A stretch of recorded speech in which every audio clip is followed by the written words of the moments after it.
Welcome to How to Run Profitable Retreats podcast, the podcast that guides you not to only host retreats that thrive financially, but also transform people's lives. I'm your host, Leni Cavazos, and each week I bring you the best strategies and personal insights to help you create retreat experiences that transform lives, both your clients and your own. In our journey together, we'll dive into the secrets behind successful retreats, from crafting a unique atmosphere to mastering the logistics that ensure profitability. Whether you're tuning in for inspiring interviews with leading retreat experts or seeking actionable advice in our solo episodes, this podcast is your go-to resource for turning your retreat visions into reality.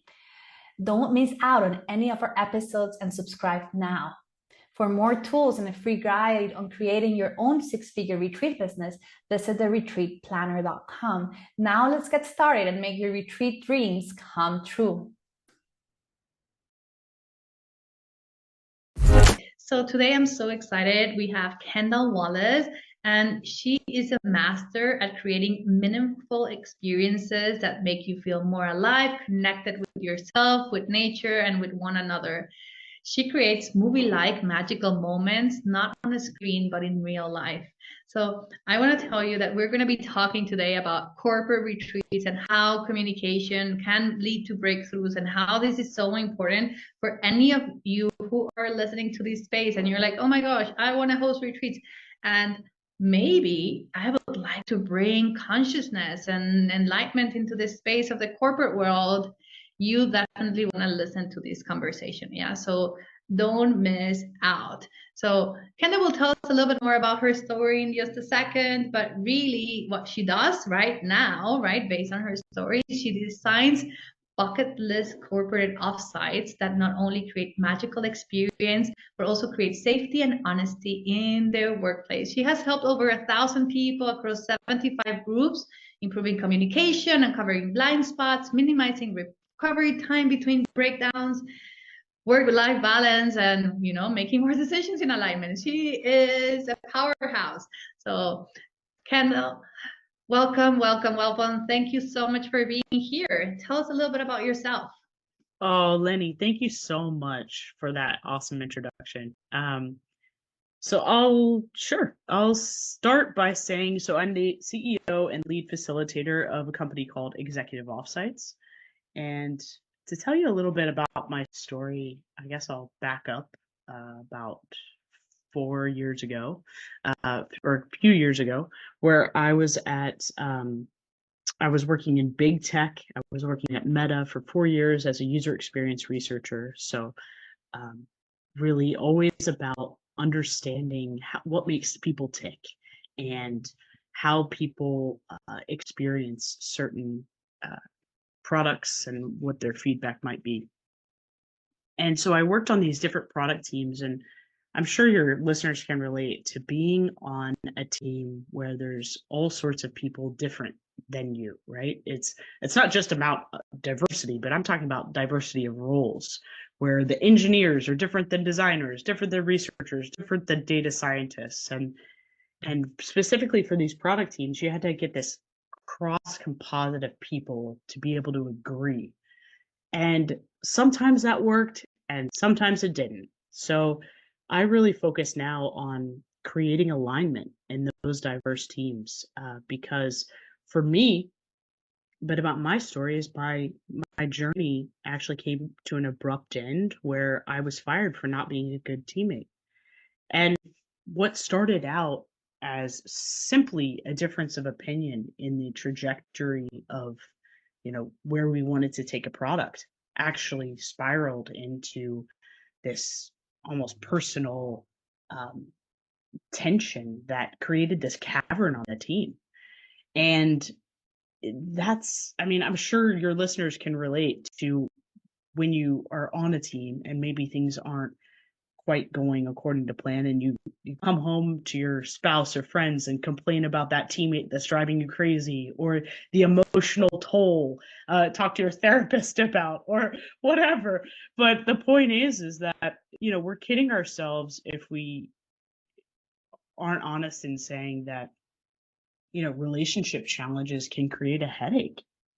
And for me to have that experience was a huge wake-up call for me, because not only did it force me to look in the mirror at my own processes and things that were where I was not showing up as a good teammate, but I also saw missed opportunity after missed opportunity where our team could have utilized our offsite, time, or our group time together online to actually address elephants in the room, actually create connection.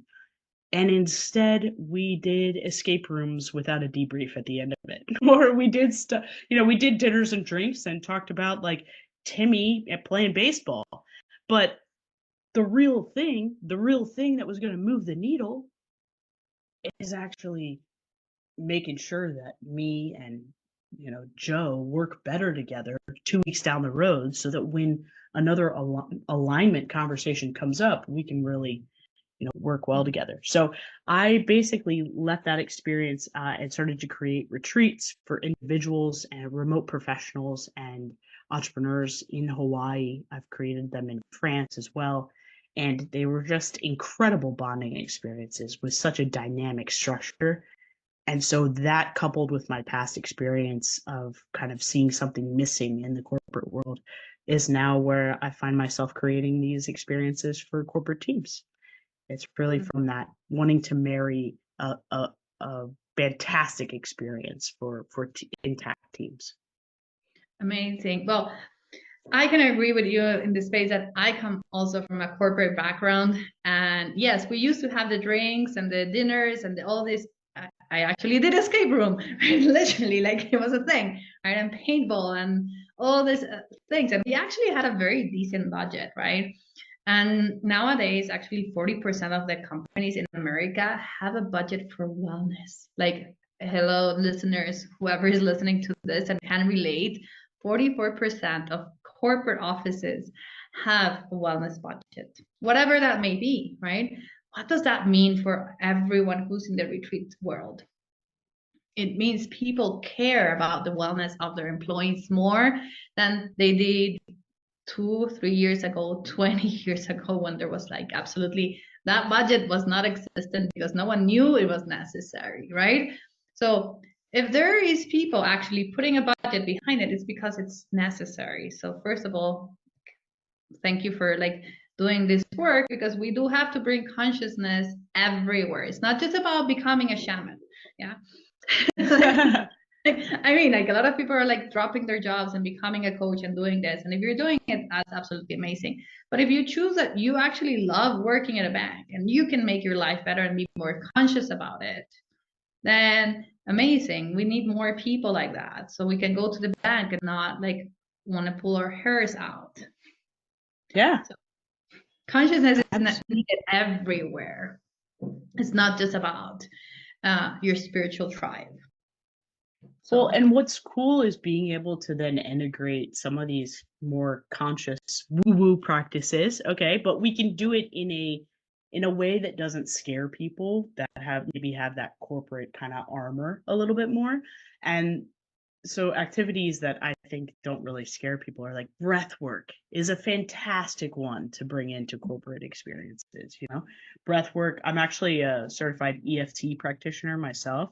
So I've brought in taps for where appropriate, and make it optional for those that want to participate. But that's been tremendously powerful, and that's even led to some tears at corporate experiences. So a few of the maybe more woo-woo things that people do, probably from the conscious community things that we love.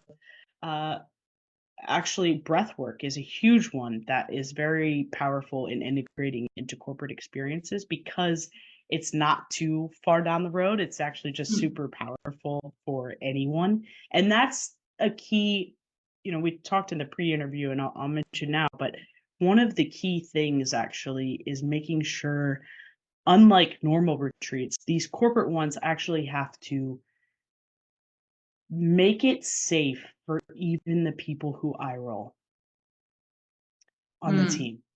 So unlike, when individuals sign up, that's their own money. That's like several $1,000s. That's their own money. They are there to really invest and grow themselves. And I want to work with teams where growth mindset is a majority, but occasionally there's some people that don't necessarily have that growth mindset, are just there because they are forced to be there, Yeah. because their team is going there.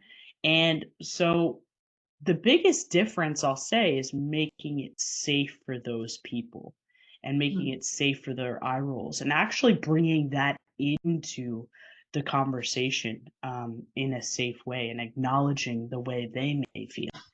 And so activities such as like experiential activities such as breath work, um, EFT, where it's option, they can opt into it. And then certain activities such as orienteering are really crowd pleasers. Orienteering is really fun because it's a scavenger hunt like experience where break people up into teams, and you really get to see their team dynamics as they go try and find Easter eggs that I've written where each of the clues within the Easter eggs pertain to their team. And that so they have to utilize the skill set within each of the team members to really solve um, Mm. the, the the task. So all those are real crowd pleasers for sure.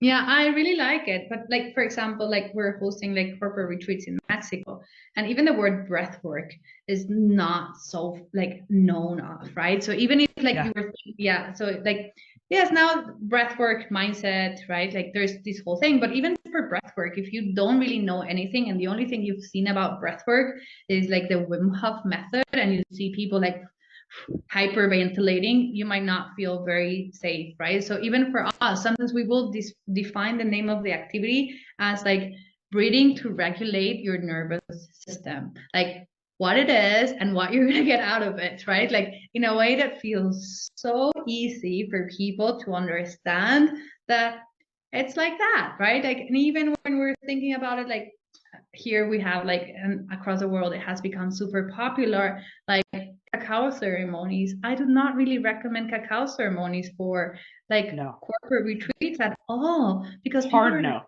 no. yeah, right. But a lot of people are like, this is like the thing. But a sound healing journey where you just go and relax and you lay on your back and you have to do absolutely nothing, 100%. Because there's Yeah, nothing like scary about just listening to some music play.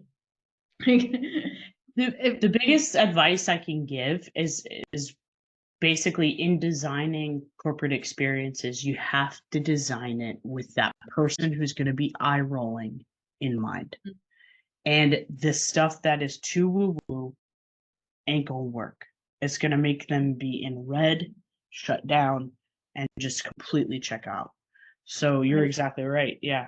It's about and the breath work is, yeah, when we talk about, well, see, the other side of talking about breath work too is talking about Wim Hof and high performance.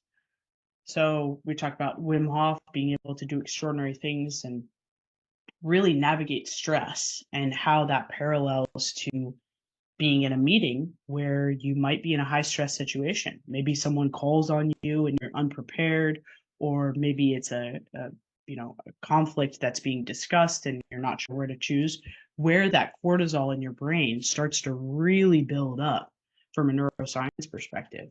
And having the practice of breath work, having the practice of some of these mindset techniques to literally lower that is so significant, because in the other aspect too is in designing these experiences, you know, building for dopamine and serotonin releases, the happy chemicals are actually not as important as helping people navigate those cortisol builds up in their brain, having people actually reduce the stress, the fight or flight response. Super helpful. okay, so I love this, right? So crafting your design based on your eye rollers. It's amazing. So 100% agree with this because then if it's okay for them, it will be awesome for everyone else. Yeah. Right? And then Yeah. I think something that people would really like to know about, like when it comes to corporate retreats, and we spoke a little bit about like, the woo woo and like making sure like one thing here fits with the next. etc. But it's also about once you sell a corporate retreat to a corporation, there is difference from selling it to an individual. But what have you seen that is like the main focus of like when you're talking to a corporation to like hire you to go and do an executive offsite? Makes a big difference, like in the way you communicate, in the way what does a corporate office want? You know what's interesting? What I've found is that somebody can have 30 years more work experience for me, and I used to kind of put them on this pedestal of what do I have to offer? You know, that person's been doing work for so much longer. I mean, here they are, a director, a vice president. Like, what do I have to offer? And then after doing due diligence of I do surveys with the organization, I do in-depth interviews, which I utilize my researcher skill set to then identify what the problems are. What even experienced managers still have is not necessarily a good way of processing the emotional problems that can permeate their org. Being able to actually coach people to navigate their conflict without a manager stepping in and then becoming like kind of tilting that triangle where one of those two people in conflict ends up on the outside now. Like there are certain even if someone's been, working in the business world and worked their way up, that does not mean that they are an expert in how to coach their people to navigate conflict and how many times I found that people I speak to are actually out of their depth with regard to how to coach their people and the emotional toll that gets Okay. created. Mm. So yeah, and also like yeah, you might be an amazing data VP and whatever. That does not mean you're emotionally intelligent or you even know how to gather and manage a team from an emotional perspective. So this makes total sense for me. Also, something that I've seen is like the corporate, they want to have like a result, right? Like they will want to like there is like something like your team will be working better. So then hence more productivity, hence Yeah. better performance, right? Like in a way, like a company will think about like their ROI. And have you seen this as something? 100%. And there's a lot of data I've used too that correlates high trust teams, high trust organizations actually have a higher ROI. They, according to Fortune magazine, puts out the 100 best places to work every year, and over 60% of that criteria is trust based, which means that there's such a focus on, do people trust their manager? Do people trust their teammates, etc.? And they found that um, high trust companies basically outperform their peers by 400%, and they outperform the S&P 500 by 300%. So there's a real correlation between having organization trust one another. And when you trust one another, you create team alignment. Everybody is seen, heard, and valued. That's innate, Mm. so there's that avenue to basically create opportunities, and then lastly, many teams in this distributed workforce have not met in person. Still, many have not met in person. They need to create that connection very quickly. And the best way to do that, honestly, is with a curated experience with a trained facilitator who can do that. Um, there's also some really amazing research from Raj Chaudhuri at Harvard Business School, where he observed a corporation that came back together, and they created these in-person experiences, and unfortunately they didn't have a facilitator. And so what they found was that people most often congregated according to one key trait. Do you know what that might be? Oh, It I'm was so curious now. it was actually ethnic groups. Hmm. So if you think Makes about a diverse ethnically company, and then you think about the diverse teammates, people having different positions, people being different. What's fascinating is based on this research, they're kind of not going to like permeate some of the like issues that need to be talked about unless you organize intentionally and deliberately to hmm. do that. That's why it's so key to, if you want certain results to come out of your uh, bringing people together, then you don't create dinners and drinks and just cross your fingers. That's which a lot of Love companies it. do. Yeah. I mean, you talked about it earlier, Lenny. Like, people, Marion having this big budget for events and stuff, and you just don't cross your fingers. Like, we can't do that at this point where there's limited budgets. It's like if you want a guaranteed ROI, you bring in a facilitator, and we're gonna definitely make sure that those conversations that need to happen. And that's also another thing is that I think people try to accomplish too much. You need to really be clear on your priorities and like know which priority is number one out of bringing people together versus number two, because lots of times there are priority challenges.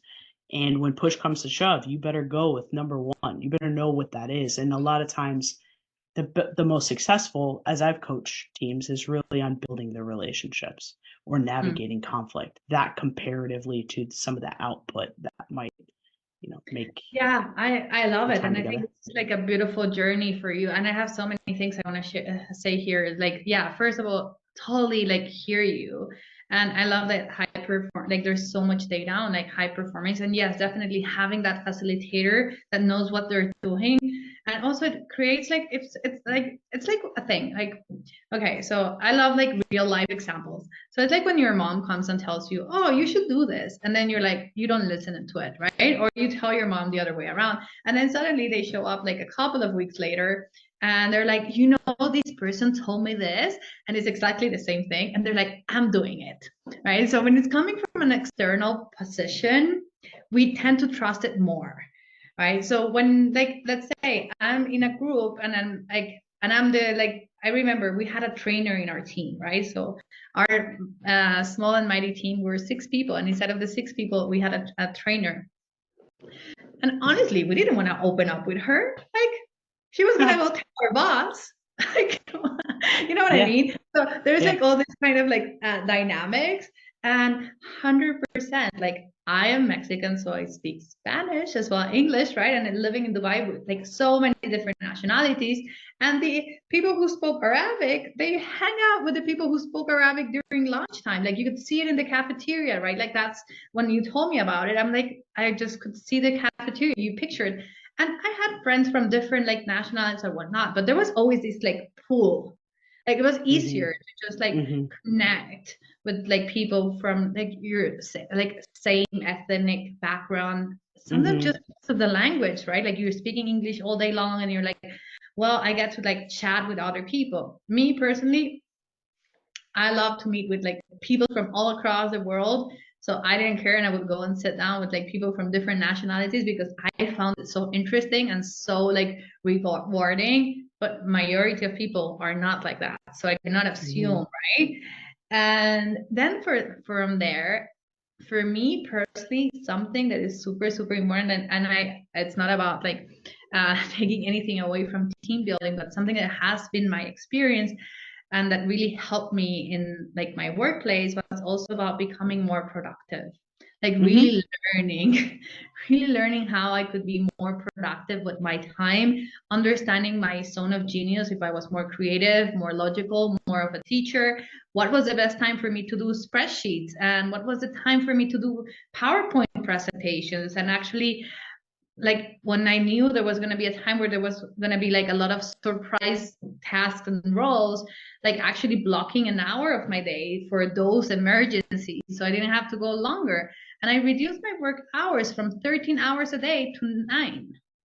Yeah, it's incredible. Yeah, exactly. There's so much about productivity as well. And I think that's the other thing too that's really beneficial when you have conversations, with your teammates about, hey, what are your strengths? Like, what are your superpowers? And, you know, let me share mine. And some people are really skilled at helping with decks, etc. That's an aspect to ask for help and let them shine. But there's so much that can come from people having conversations of, what is your superpower? What value are you adding to the team? You know? Yeah, and working as a team, right? Like really working as a team by seeing people's strength and like utilizing them in the best way possible. And in that case, you can also get to communicate your boundaries because like I've been there with the coworker who tried to make sure that I did more work or I did all the work and he would take the credit. Right. I've been there. I don't know, like also as a woman living in the Middle East, even more, right? Like I used to get guys sitting, like managers sitting on my desk, asking me to do some stuff, like and putting themselves in this position of power. Like if you're watching the video, like you're gonna laugh. But like really from this space of like knowing how to say no. Yeah. And that's also part of being able to communicate and work as a team. Working as a team also does not mean say yes to everything so you're a good teammate. Right. Yeah, So it's so much about, learning to say no. And I think the other thing is creating the safety within the team to say no.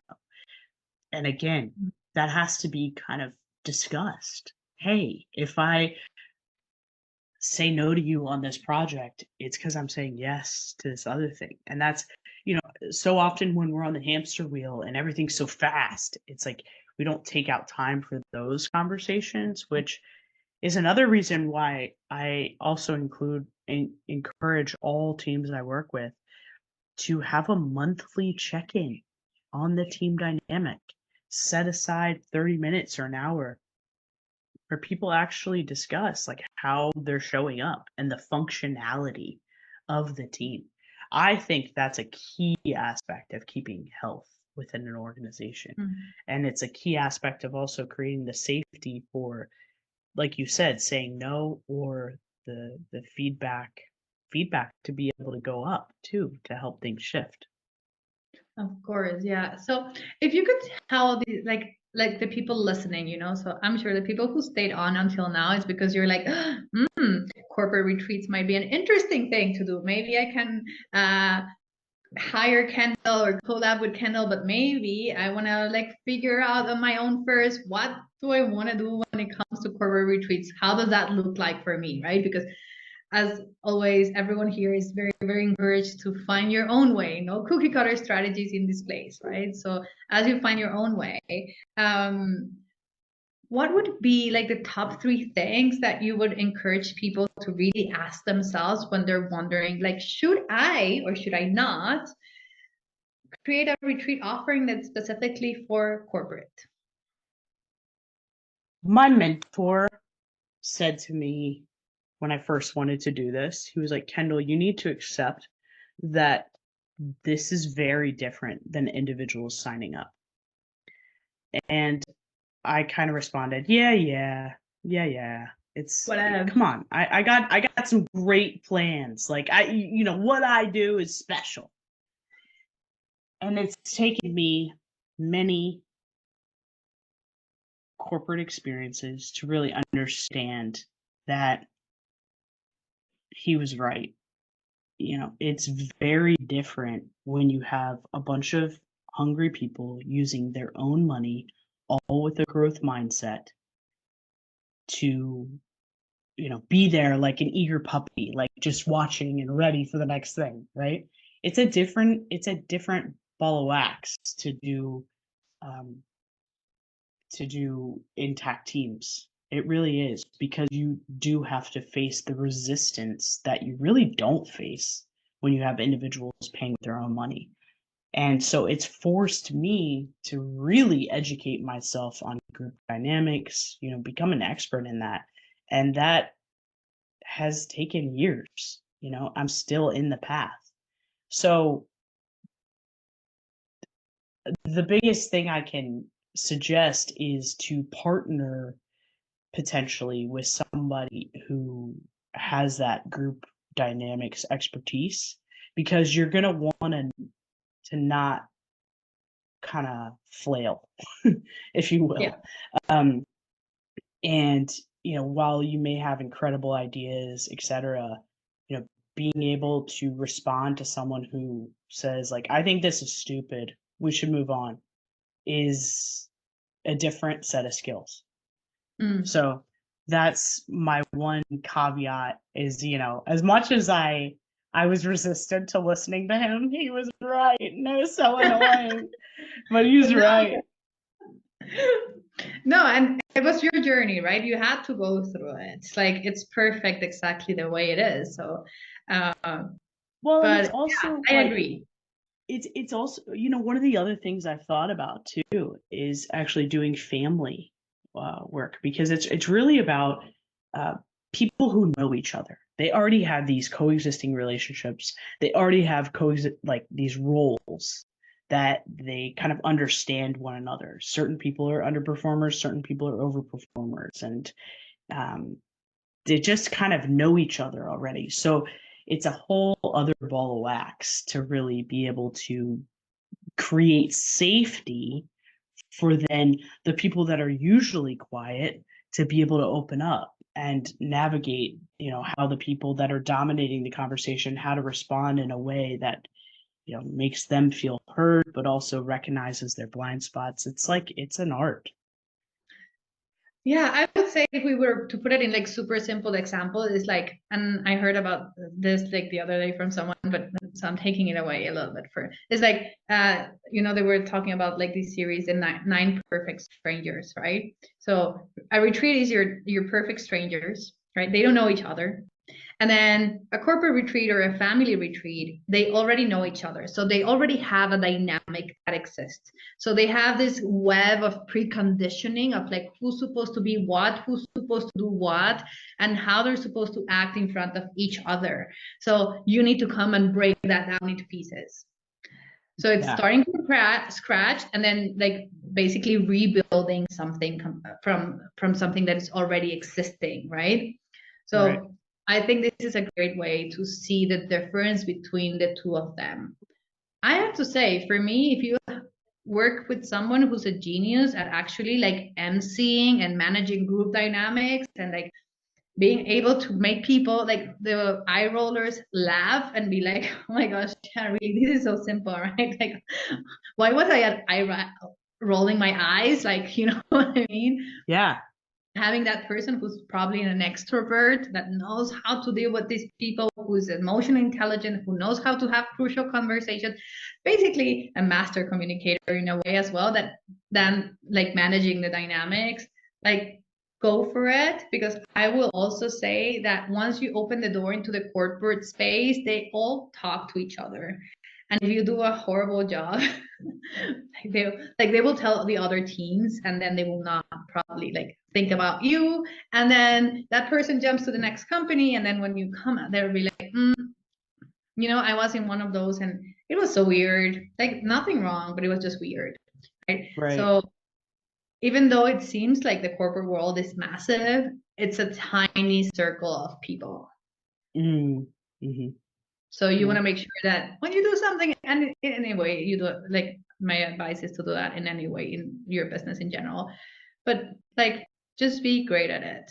And if you're not Yeah. a genius in something, go find people. Like I host retreats, right? And the retreats that I host, if I'm not an expert in something, and like I'm not an expert in everything, I bring the expert, the person who has been doing this for 20 years. Like, why would I want to just take over someone who's been doing this work for 20 years, who can actually support people through the process, who can make this experience even so much better? Hmm. So it's all about also curating the experience and bringing those people who know exactly what they're doing. It will make such a huge difference. Yeah. Really, truly. And that's where I also, yeah, I really advise to corporate teams to really spend your money on investing in the experience itself. It's, so many corporations, they're like, we don't have budget. And I'm just like, why is the hotel choice, $350 plus per room per night, as opposed to, uh, a different hotel that's 150, 200, and you spend money on the experience that's truly going to move the needle for people. That's what's Yeah, important. and if they want to find the budget, they will find the budget, right? Like Exactly. Yeah. And it's thinking about priorities for sure. yeah. It's fun to partner too with people who do have, different expertise. While I am an EFT practitioner and I have used them in my own, there's another EFT practitioner who is my mentor, and it's been really great to integrate and bring in my mentors, which has been really fun. Yeah. So thank you so much for this opportunity. Yeah, To I speak think with you.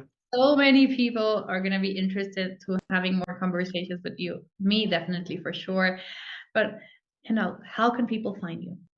Yeah, you can find me on Instagram. So my handle is Kendall Wallace 123. That's Kendall. Well, it'll be posted in the show notes, I guess. And if you've listened to this, so one thing I do provide, because I want everybody who has an offsite to really have the best experience possible, for their team and really create team trust. So I actually give away my playbook of exercises I use, everything. And so if you have listened to this and, are interested in knowing how I structure my retreats, the exercises I use, my whole playbook, then DM me, Leni plus playbook, and I will shoot it over to you.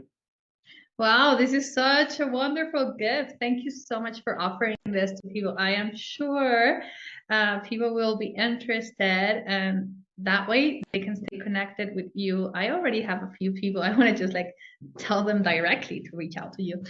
Anyway, oh, good. Thank you. But yeah, connecting people all over the world. So, Kendall, thank you so much for being here, for your knowledge and sharing all of this amazing information with us. And well, you know where to find us. Thank you for listening. If you like this episode, please leave us a review and see you next time. Thank you so much for having me.